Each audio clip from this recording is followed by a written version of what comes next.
Narrative and the Construction of Reality. Summary of Bruner's 1991 research.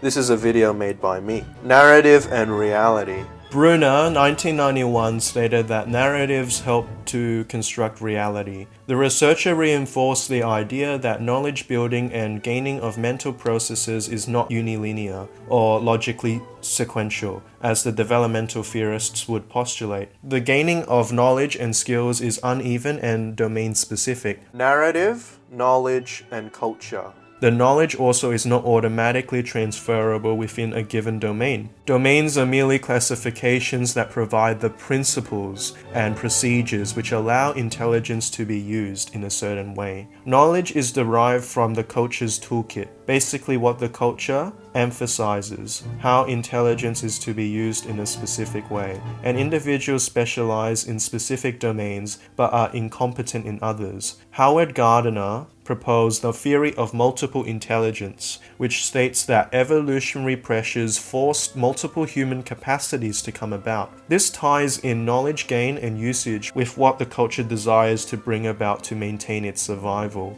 Reality construction. Storytelling is further expounded by Vygotsky, who proposed that reality construction depended upon social interaction and that knowledge include cultural products like language, symbols, and representations of thought, aka semantic memory. Alan Collins proposed the idea of distributed intelligence, in which the individual's working intelligence never exists in isolation, but also depend on the context, such as the social group and society. Narrative components and accrual. Bruner lists the components of the narrative, such as having an element of time, using symbolic language, being intentionally focused, having many ways to interpret a text, how it references reality, its conventional expectations, connections with context, and accumulation of narrative literature. Narrative accumulation leads to a perpetual construction and reconstruction of the past with varying levels of canonicity and convention. The summary so far. Therefore, in understanding human cognition, one must consider the full context and narratives, and we must realize that these stories cannot be taken out of isolation as existing in a cultural vacuum. In reality, we construct reality through social exchange, which produces narratives, cultures, and history. Storytelling elements. Successful narratives are able to use all these 10 elements that Bruner described, which are an effective staple in storytelling and allow individuals to connect with the experiences of others and the zeitgeist of the cultural place or time period.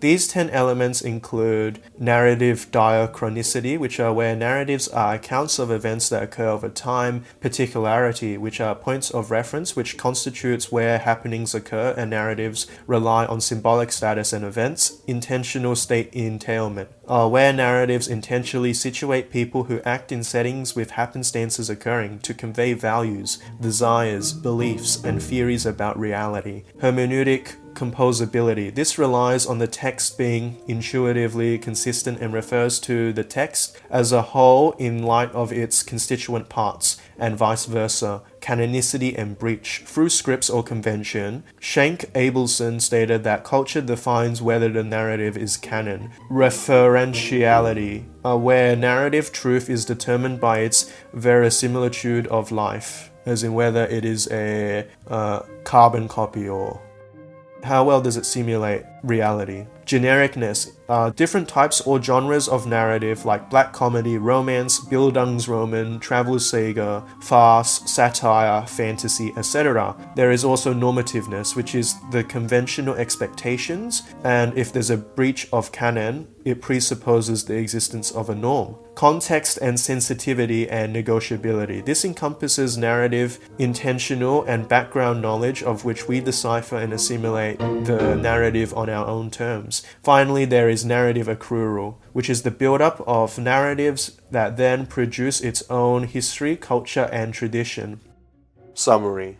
Therefore, when engaging in narratives, one must realize that the idea of a narrative itself is fundamental to, I guess, the makeup of how we perceive reality, and that, it is what Vygotsky calls an element of reality construction. And there is no cultural vacuum. Every story that comes about is created within its context. And yeah, I've mentioned the 10 elements of narrative diachronicity, particularity, intentional state entailment, hermeneutic composability, canonicity and breach referentiality, genericness, normativeness, context sensitivity and negotiability, and finally narrative accrual. Thanks for watching. Bye-bye.